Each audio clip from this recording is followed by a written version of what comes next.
All right, man.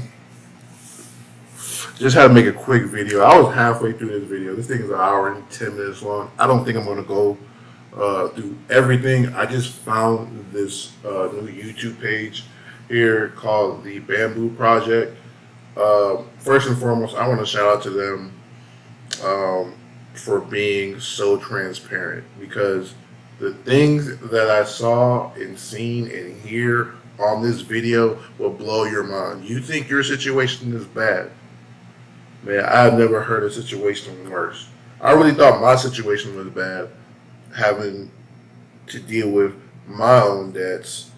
You know what I'm saying? We're talking about student loans and some personal loans I took out to try to, use as a business loan because I couldn't get approved for a business loan for a particular reason.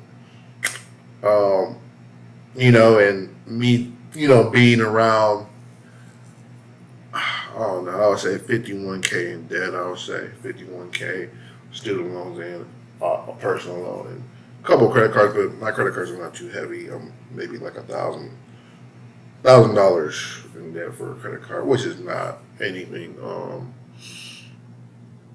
I think that's about it. I really can't think of anything else.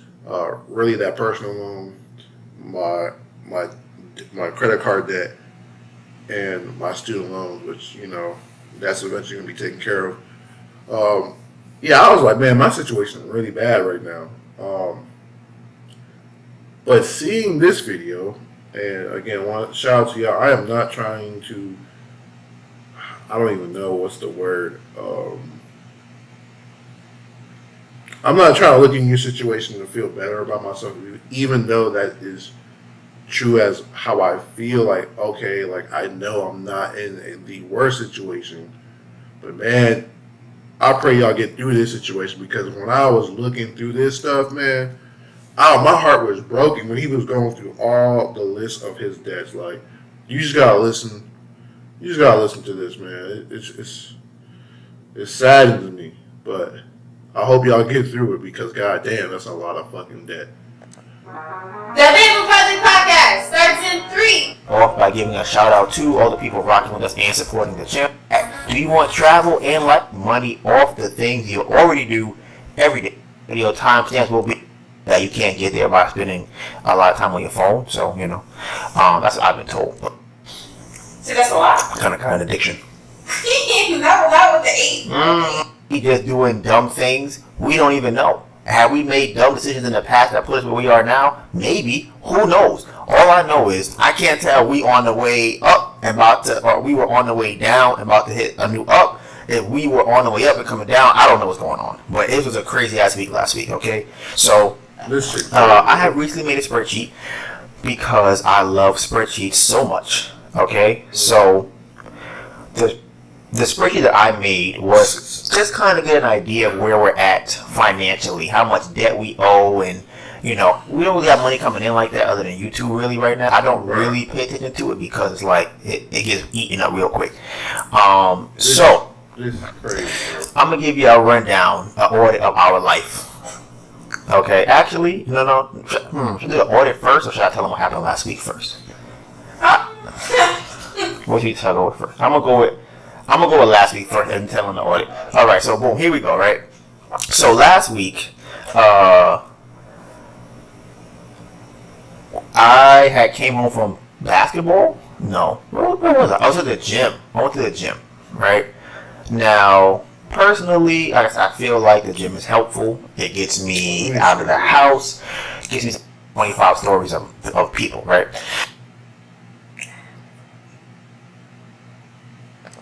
This is a DD214. If you want to see how I turned this farm into $3,000 in cash. About a year now, and we have a particular parking spot that we like to put up to still exit the street without having to walk. Because we did Turo before, that would be fine. So, what our expenses are, not expenses, what we owe, right? This is where this shit gets crazy. So, our car note is $552, right? Our insurance is $390. We have $740 in tickets for either parking, We might have a new one. Melissa might have been caught. Oh, that's another thing. Melissa might have been. Dude says $740 in tickets. I don't even understand how that happens in tickets. Not one ticket. In tickets. Yo. Somebody explain to me what the fuck is going on where you have $740 in tickets. On top of your, and these guys are doing Turo, you know, they're trying to do the very, I would say the autonomous entrepreneurial side of things. The way that I would like to have my stuff Airbnb'd out, Turo'd out, and, you know, they're going full throttle with it. I believe so far from what I understand, they're not doing any 9 to 5. They're not doing any gig jobs like Uber Eats or DoorDash, I believe. So they're trying to go based, I guess, all in on, you know, they're going all in on their investments. And me personally, I don't think it's the safest way. I still have my 9 to 5 because of what I owe. I feel like I need to get that cleared first, my personal debt first cleared, and then get a, you know, business debt, like, because personal debt is going to affect you for the rest of your life. The business debt is only going to affect you as long as the business is going.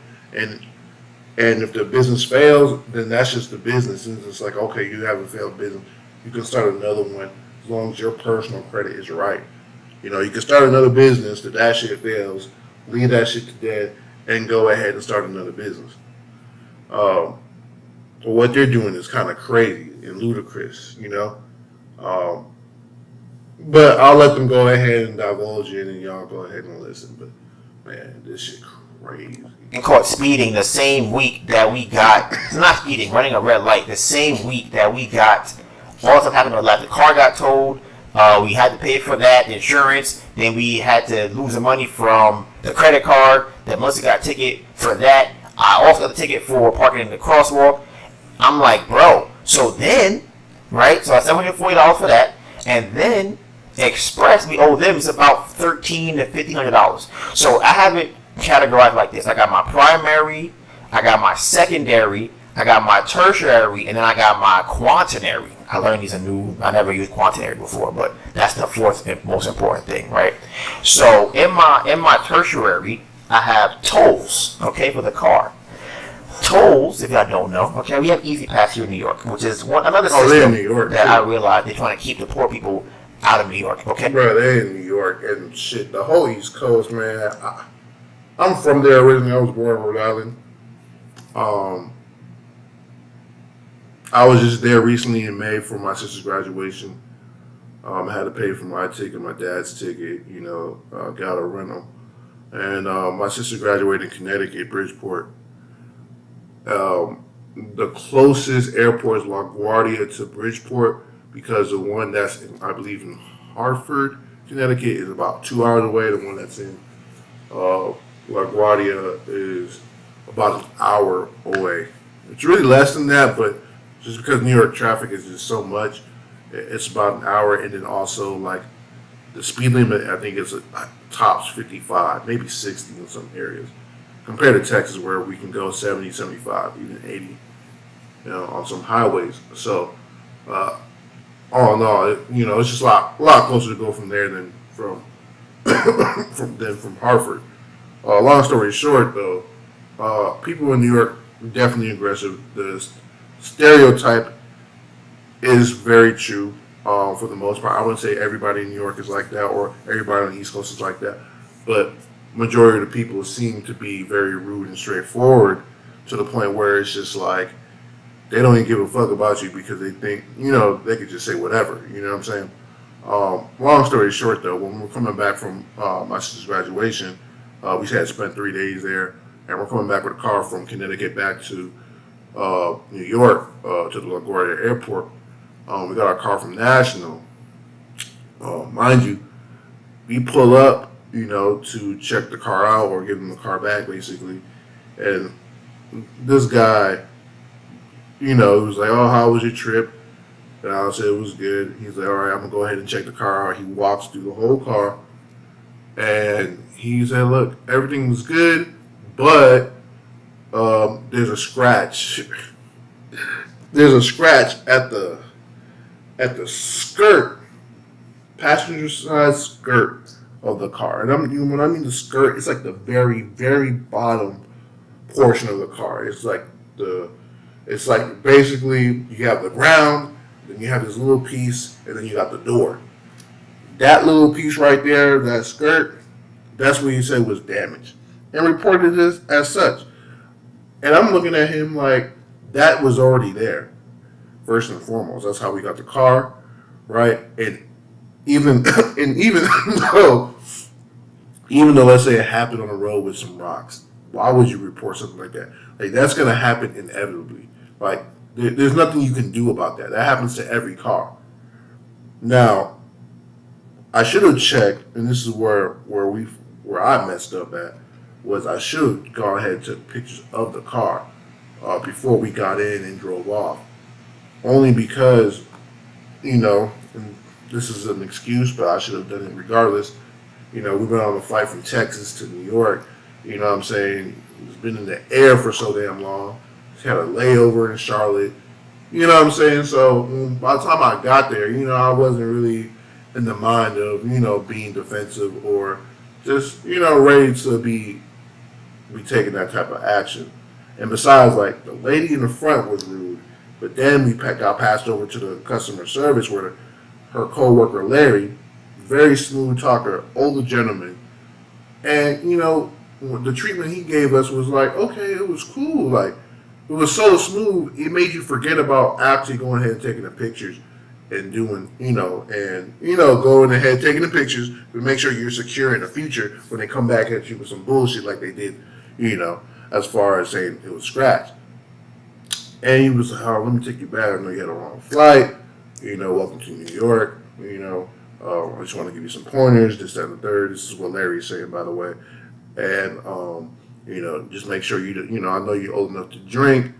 And I'm not talking about alcohol, but hey, make sure you're not drinking and driving, whether that be water bottle juice or whatever, in the car. So if you spill it, there's no electrical problems.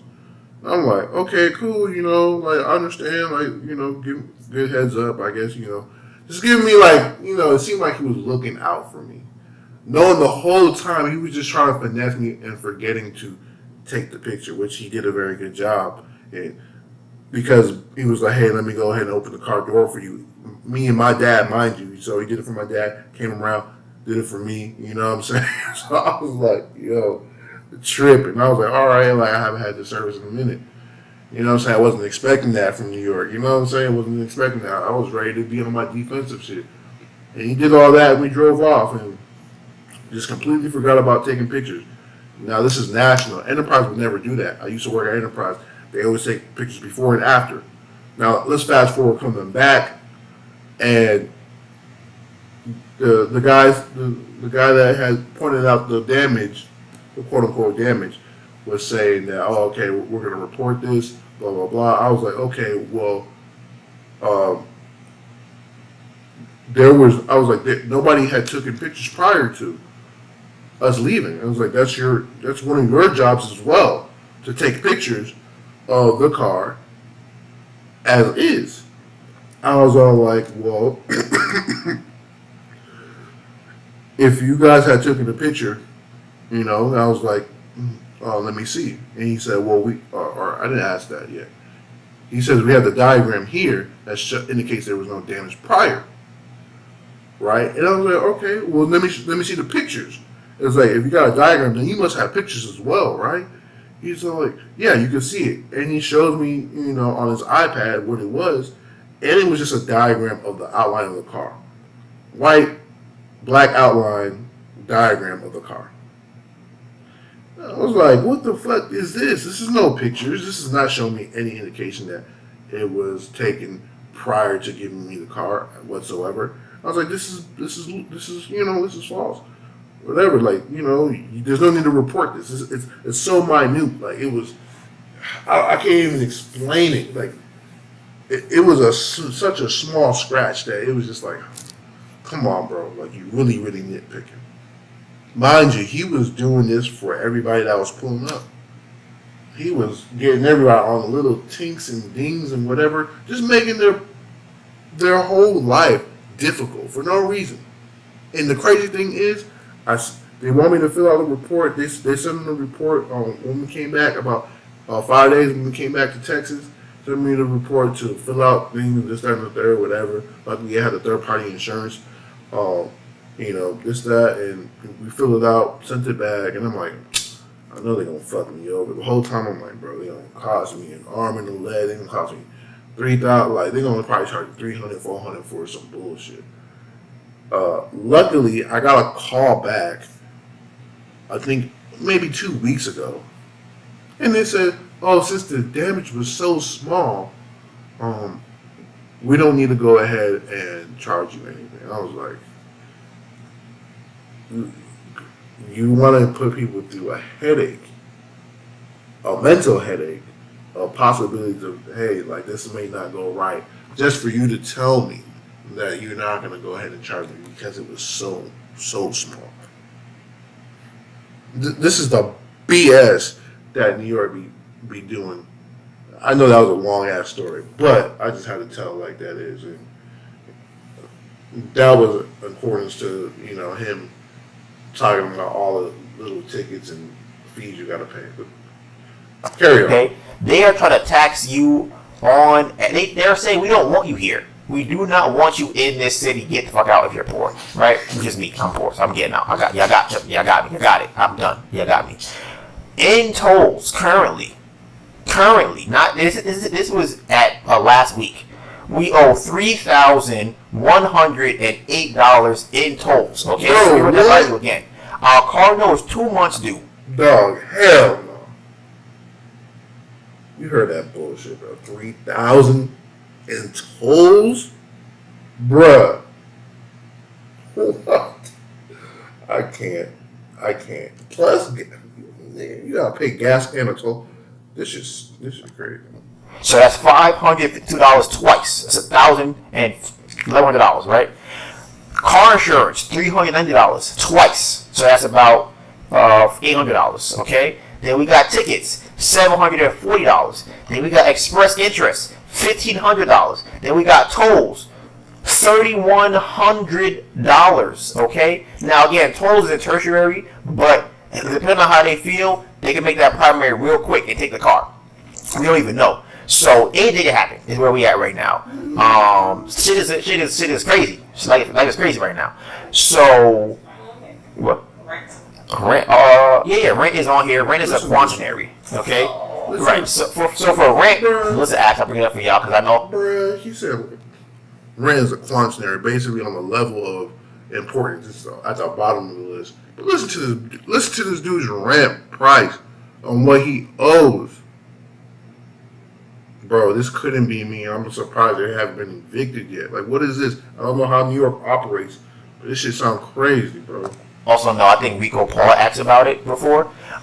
For rent, we currently owe $17,176. You know why? Because we have not paid rent in about a year.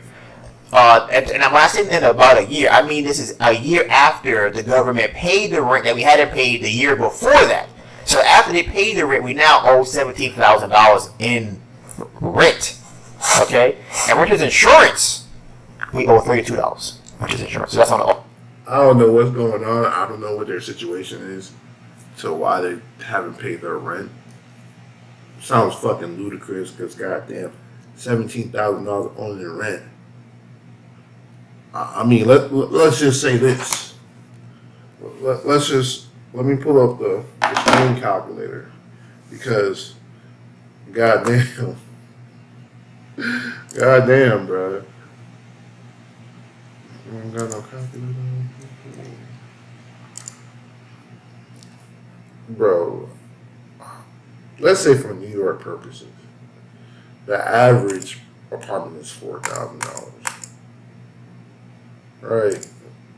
And they owe 17 something thousand. Let's say 17,000. Divide that by 4.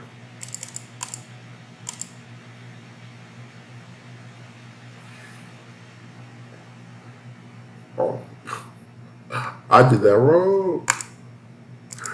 Let's go. My bad. 17,000. Oh yeah, no, I didn't do that wrong. My bad. I'm stupid. That's 4. Let's say give or take. That's 4 months old. 4 months old in rent. Let's say 4 to 5 months. Like it could be either or. If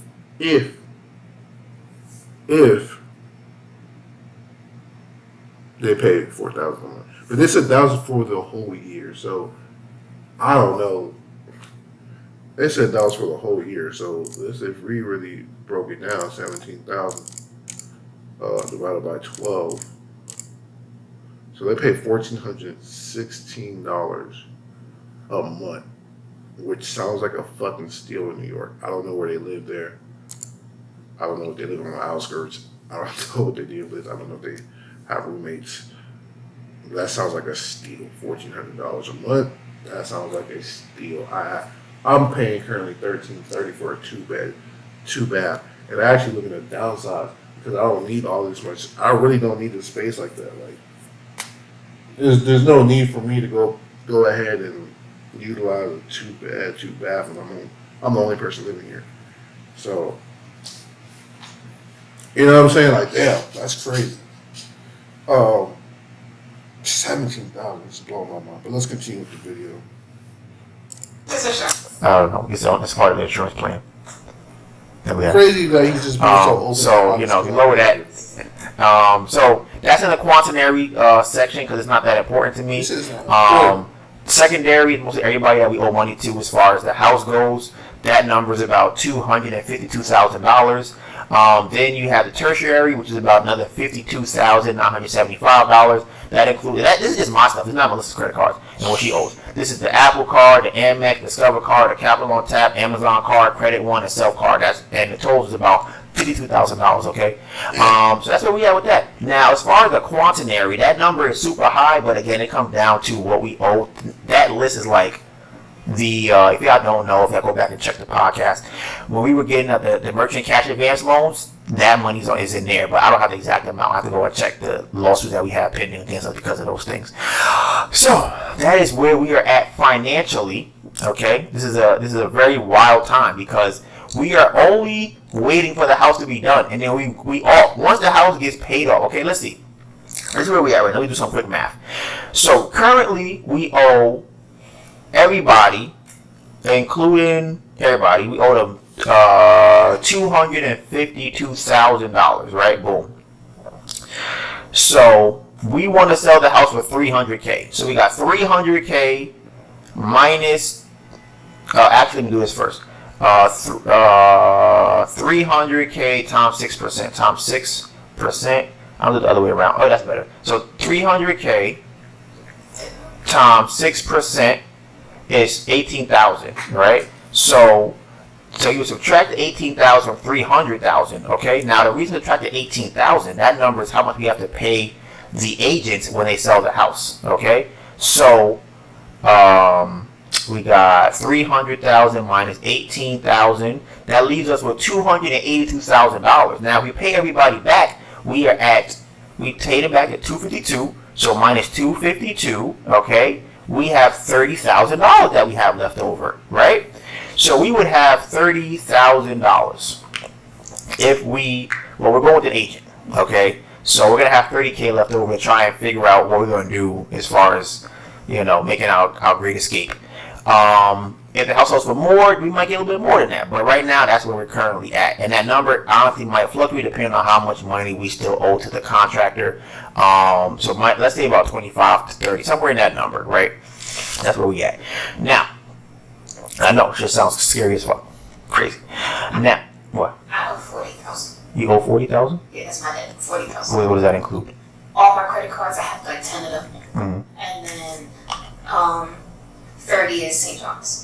Okay. So that's like 22 plus 6. So. Yeah, okay, so man, add 40K to the 252 to 17. See, it just sounds like a whole bunch of personal debt.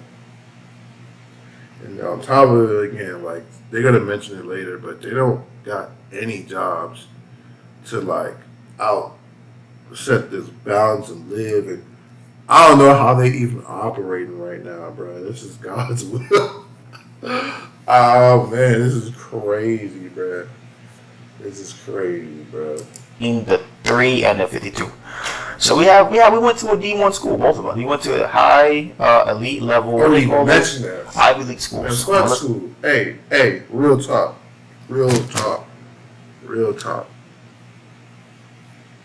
Unless you know exactly what you want to do and you've been preparing yourself since high school to do what you wanted to do, there's no need to go to school right away. There's no need to go to school at all unless you figure out exactly what you want to do. You got your whole life to figure that out. And when I say your whole life, until you're about your 35 or 40. Because then after that, if you haven't figured it out by then, bro, you already way behind. Straight up. Unless you've been working on a project, a passion project, from the time that you were 20 to the time that you were 40. And, you start reaping what you sow on something like that. But for the most part, bro, going to college does not make you smart. And graduating from college does not even make you any smarter. Like, the only way you can be wise or be smart in this game is if you actually go through life itself. The faster you go through the experience of being broke to understand how to manage money to actually making money on top of your money is all necessary. It happens at different points for, I think, a lot of people. For most people, and not all people, but for most people, what happens is, let's say if you didn't go to college, I think you have a better understanding of money for the most part, unless you get greedy with credit cards. And then you start having a different sense of money of like, okay, let me pay this off so I can, do X, Y, and Z. Some people never learn and they just rack up credit card debt. It just depends on how you live your life and who you are and how you see money. But I do remember before I went to college, I was a big saver, a big proponent on saving money. I was living at home at the time before I went to college, so it was just like, okay, I got, run about 10,000 before you get in, and you get into college, and it's just like, okay, shit can happen. You get into car accidents. You can't work no more because of the car accident. You know what I'm saying? You going to school, you still got to pay rent over there where you at. You know what I'm saying? So when life still takes its toll, and it's just like, okay, like, now you're looking at it like, man, I got to start going ahead and pulling out loans so I can stay afloat, so I can finish college. Because you have this mindset of wanting to be in college and graduating. I had this mindset of, like, whatever I start, I have to finish. And it could be a detriment and a plus. But also I've learned throughout my life is learning when to quit too. That's very important. Learning when to quit, because I've never been a quitter, but learning how to quit certain things, very important. You do not want to waste your time with anything. Time is too precious. Whether that be relationships, whether that be whatever that you're looking into doing, whatever, like business-wise or whatever. Learn when to say, hey, this is not okay. This is not making money right away. This is not going anywhere. So therefore, you cut your losses immediately.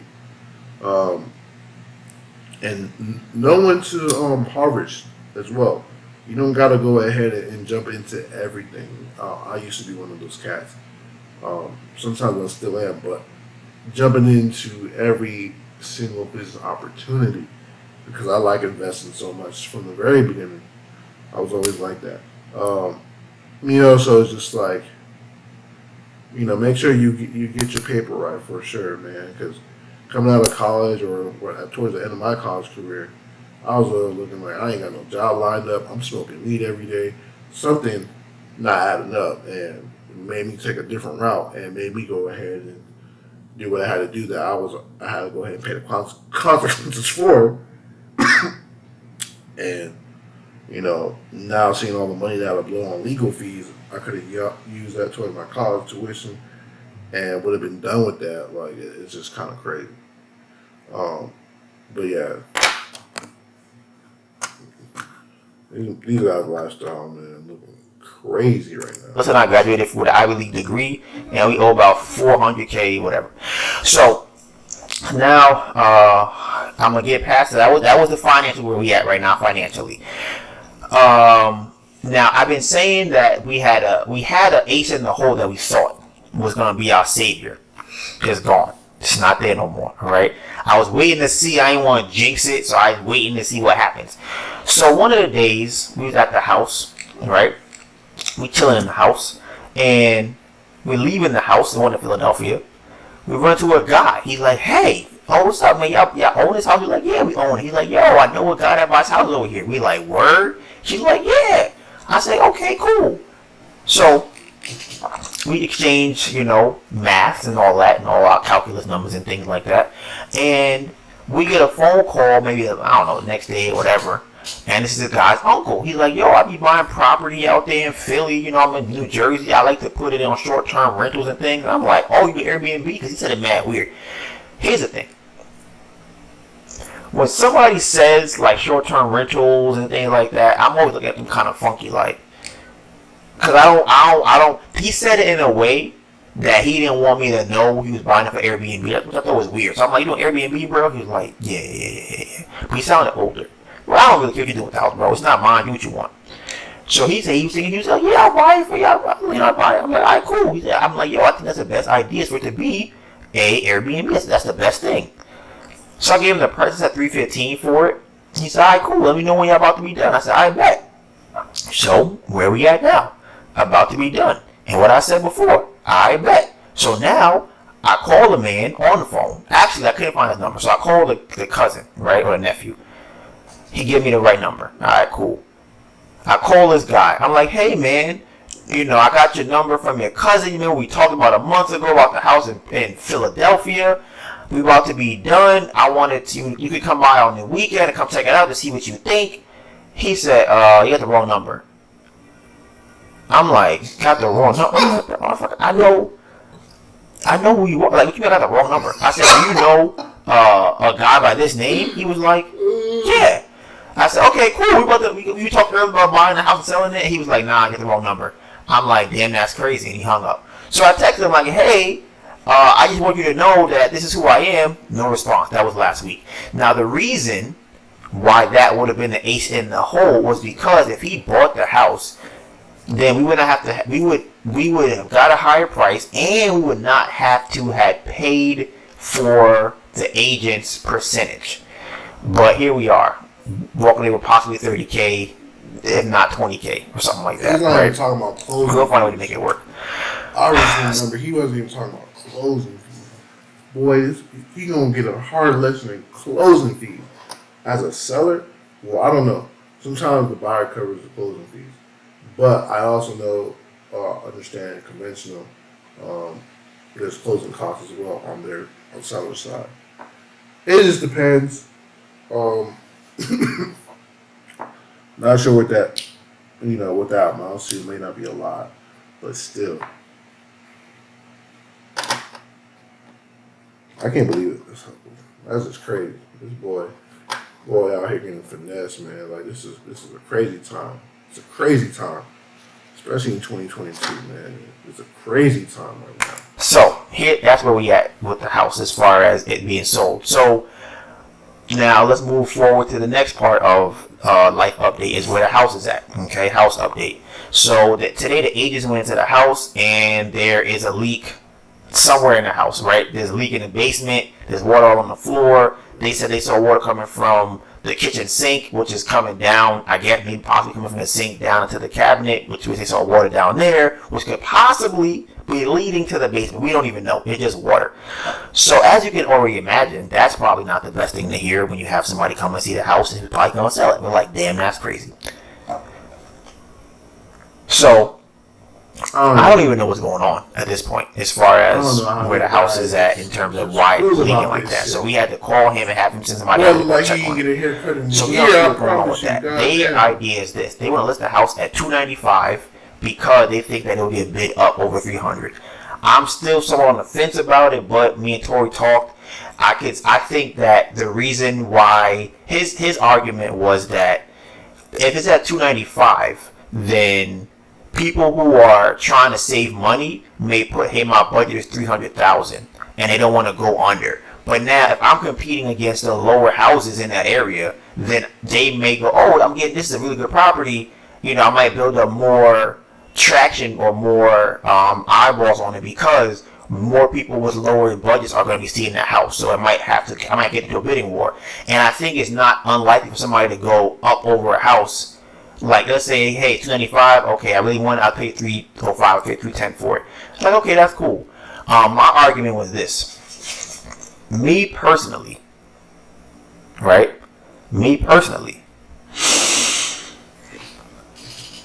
feel like it devalues the house. I feel like it shows that we're succumbing to the market, and it makes it look as though this house is on sale. And you're right. You should really tell your agent to up that shit up to 325. And if it goes down to at least 315, maybe 300. Worst case scenario. And even if you have to go down, let's say I say this, it's better to start high and go low than start low and think about it might go into a bit more, especially in this weird ass time of it being the July, or in this case it was in June this happened. I'm not sure, I don't know if they sold the house. This was like 2 weeks ago, 3 weeks ago, whatever. So this is a very weird time, especially being on the East Coast. I don't even think that housing market is favorable, to be honest with you. I don't even understand why people even live over there in the East Coast. Like, that's a tourism place for me. Like, that's a jungle. That's literally going over there, seeing the zoo, and getting the fuck out. Like, you trying to visit and you trying to leave, bro. I don't see, I think it's just weird. Like, who wants to be in snow, for one? I could never, ever, ever in my entire life live in a cold area. I could never, ever in my entire life want to go shovel snow. I could never, ever in my whole goddamn life want to move out of here unless it was a bag for me to be there, to live there for a year or a few, and I'm getting paid millions upon millions of dollars, like if I was in the NBA, because all those places, north, trash. Just trash, bro. Like, I'm talking about, when I say trash, just a quality of living is not great. No. Jam-packed, especially the East Coast, you jam-packed amongst others, taking the train, taking public transportation all the time, and not even clean like that. Same thing with California. California, great place to visit. Terrible place to do business and live. I would never want to go ahead and live there. Unless I could afford to live there, then I would love to live there. You know what I'm saying? If I'm able to thrive and survive, out there, I would. It's a beautiful place. You don't got to worry about the snow. It does get cold, but you ain't got to worry about the snow, especially in the Bay Area. Lots of love out there. But I would never want to go ahead and live out there. Unless those, that what happened has happened. Of course, I would love to live out there. But, no, you paying for a one-bedroom that costs $3,500. That sounds ridiculous. For a one-bedroom. I need about half. Cut that in half, maybe. Makes a little bit of sense. I could go ahead and live out there. For a one-bedroom costs $3,000. For a two-bedroom, maybe costs $6,000. God damn. And that's just something right. That ain't even luxurious living. We talking about the bare minimum. I don't know. The only way those places can change is everybody leaves. Once everybody leaves, then they can start going ahead. Unless everybody that's wealthy starts moving in, then that'll be a different story. And that'll be just where the rich people live. You know what I'm saying? But at the end of the day, if majority of the people leave the states, if they can, and move down south, I mean, it really wouldn't matter, because then all the prices will start skyrocketing up here anyway. So, I don't know, man. This is a trip. feel like it's gonna attract people who want to now get lower property price, get a lower price on the property. Like, oh, it's 295. I could probably get it down for like 290 maybe if I try and bid it down. Exactly. That's not what I want. I want people to see it. Oh, this is a 305 house that's on sale. I'll probably get it for 315. That's how I see it. So they want to do 295, but I'm like, okay, fine, sure, let's see it, because the interest rate has gone up pretty high, pretty significantly, and people's buying habits are going to change because of that. So I'm like, what are the odds that as soon as we sell the house, this shit is crazy. This shit is insane. But we're gonna keep pushing it forward. That's just how, the Bamboo Project. This is how we built. So, but I will put some pictures of the house on here. The kitchen is basically done as far as the backsplash is there, the faucet is there, the countertop is there, cabinets are there. Only that's not there is the fridge, the microwave, and the range. We do have a dishwasher, so that's good. What else do we have there? But it was dark when they got there, so it's fine. One, if you have a house, it costs $50 a month for us. I don't see a reason not to have it. Like, who's in your house, especially who's in your house, especially if you live in an area where like you're not in a building or something like that. Yeah, bro. That shit crazy, man. Man, I hope they do get through this, man. That's crazy. See the comments, man. Hey, just checking and sending me all the great vibes and continuing encouragement. And I agree with you about YouTube taking away the options to view older videos. That is such a great option, and I personally use it all the time when I'm to a new channel, or to see the progression of the channel and the creators. I'm sure it helps creators to be able to see themselves way back when like land reference certain milestones and channel how much keep pushing up. Flip. Alright, but one thing I didn't show here, I think I skipped a little bit, was when I was watching this earlier, was that basically they're living off of just like YouTube checks. And that's it, bruh. Like literally, that's what it sounds like. It was just, there was nothing else that I heard them doing. Like, he was thinking about, doing DoorDash, but he doesn't want to. They don't have any 9 to 5. I think they just literally went all in on this, and it just blows my mind. It's just, oh my gosh, like I was having a heart attack. I mean, I wouldn't want to put that in the world, but I was flabbergasted when I was hearing these numbers, man. And they're doing this with no job, I guess. You know what I'm saying? Like, y'all correct me if I'm wrong. The Bamboo Project, correct me if I'm wrong. This shit is crazy, bro. Like, I hope y'all do get through this, but this is ludicrous. All right, man. I'm out. It's hurting my brain to even revisit this topic because, I'm just thankful for life right now. It makes me really appreciate my life. Because I don't know what y'all going through is something else, man. Y'all need all the help that you can get, man. So, peace out. That's a review down for the book. Apartment built